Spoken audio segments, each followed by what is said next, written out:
Very careful with you, okay? Now, what you're going to do, you come right around here. Very careful, don't shake it. Don't shake it! Very careful, okay? You scared me there for a second. Okay, we're going to walk up the stairs. Right up the stairs. There you go. One more. Now, careful! If we shake it, it go boom. We don't want to go kaboom just yet. Okay, climb up one more stair. Very carefully. Okay, you're going to walk around back behind the giant test tube. This is my giant test tube of doom. What I want you to do is I want you to pour that in there, okay? Huh? You can do it. All you got to do is pour it in there. You can't do it? Okay, tell you what. I help you, okay? Let me help you. You turn it around there very carefully like that, okay? And I'm going to lift you up, okay? Here we go. Oh! Pour it in there. There we go.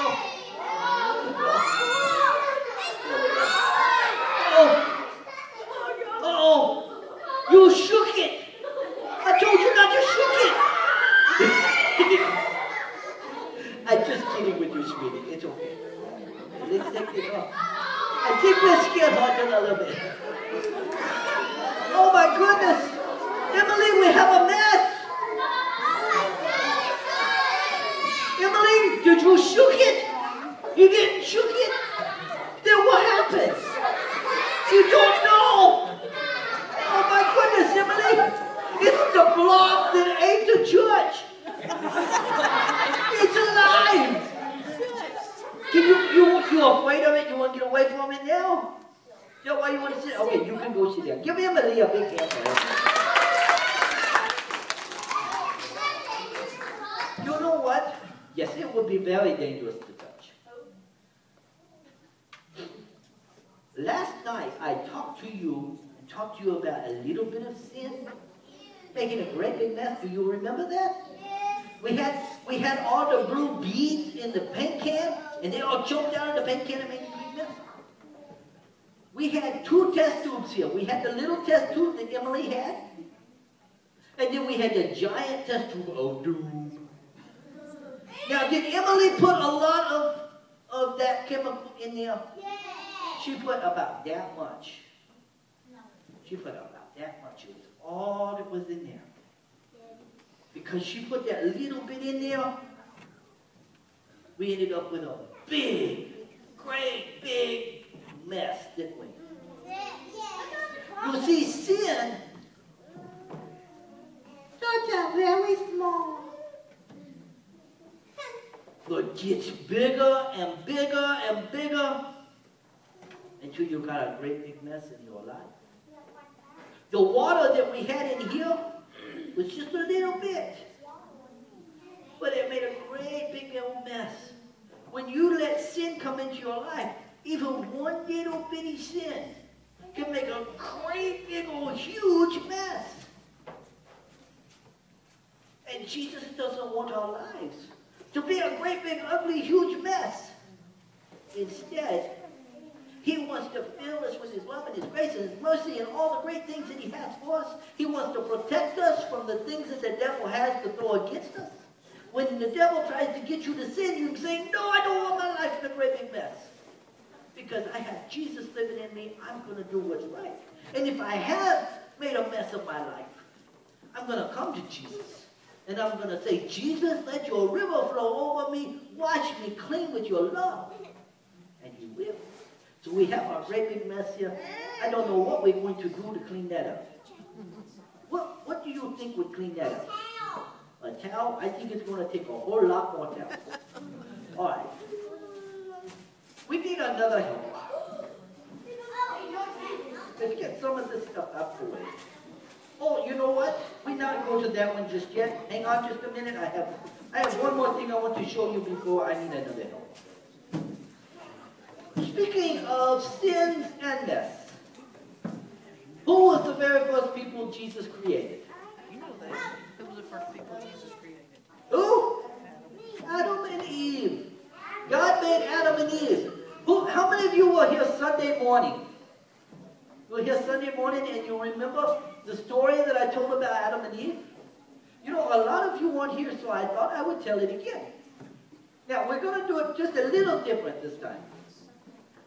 You see, God made Adam and Eve, and he put Adam and Eve in the garden. And Adam had a job. Adam's job was to name all the animals. And Eve's job was to help him. That's all they had to do, was take care of the garden, name the animals, and then they could do anything else they wanted to in the garden. One of the things that they did was eat. And God had a special tree in the garden that they could eat from, and as long as they ate from that tree, they would never, ever die. Did you know that? It was a special fruit. It was the tree of life. And as long as they ate from the tree of life, they would never, ever, ever die. But there was another tree in the garden as well. Who knows what that tree was called? The tree of death? That could be a way to do it, but that's not what it's actually called. No, very close though. It was the tree of the knowledge of good and evil.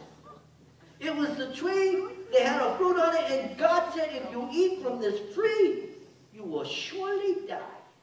It was an apple. It was poison. How many of you knew that if I had that bottle of chemical there and I said, this is poison and it will kill you, how many of you would drink it? Oh, nobody would drink it, would they? They don't want to die. Well, God said this tree is poison. And if you eat from this tree, you will die. That's what he had told Adam. One day, Eve is walking through the garden, minding her own business. She's living life large, having a good time in the garden, loving everything. The breeze is blowing, the birds are singing. It is a wonderful day for her. She has no sin in her life. Her life is nice and clean and pure. And all of a sudden, she sees crawling across the ground a great big old nasty snake. Ooh, is right. How many of y'all like snakes? You guys are in the wrong church, I can promise you that. We don't do snakes here. But Eve sees the snake. Now, I got to tell you, if I saw the snake, it would freak me out. I don't like snakes. No, they're nasty. But guess what? This snake looks up at Eve, and she says, the snake looks up at her and says, hey, Eve, why don't you have some fruit from this tree right here? Now, I got news for you. First off, the snake would freak me out. Secondly, if the snake was talking to me, I would really be freaked out. Talking snakes? Oh my goodness. But the snake began to talk with her, and Eve began to talk back. And Eve says, what do you want, Mr. Snake? And the snake said, why don't you eat some fruit out of this tree right here? It's really good stuff. No, no, no, no, I can't eat out of that tree. If I eat out of that tree, I will die. Because God told us not to. God told us not even to look at it. The snake says, no, no, no, that's not what God said. You see, God's just jealous. Because God knows if you eat out of this tree, you'll be just like him. Now, how many of you want to be just like God? You would love to be just like Jesus. You know what? The snake said, hey, if you eat from this tree, you can be just like God. And we all want to be like God. We love God so much. Well, Eve loved God too. And she said, all I got to do is eat from that tree and I can be just like him. Oh, yeah, all you got to do is eat from the tree. Eat some of that fruit and you will be just like God. It won't kill me. No, no, no. God's just jealous because he doesn't want you to be like him. So she thought about it a minute or two. She looked at the fruit and the fruit looked good. It smelled good. She just knew it had to taste good too. So she reached up there and she plucked the fruit off of the tree. She looked at it, she smelled it. She shined it up real pretty and took a great big bite out of that fruit that God told her that she could eat from. Now, instead of her life being nice and clean and pure, something had come into her life. She had let sin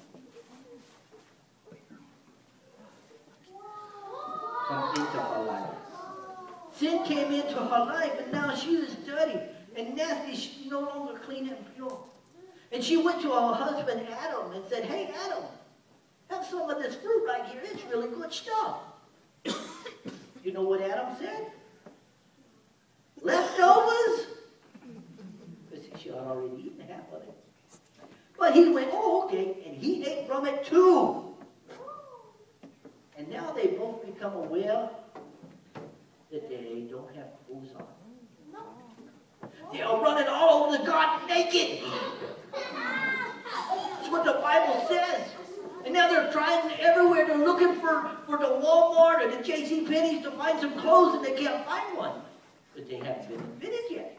So they're hiding in the bushes, and they cover themselves with leaves. And God comes down. You see, God came down.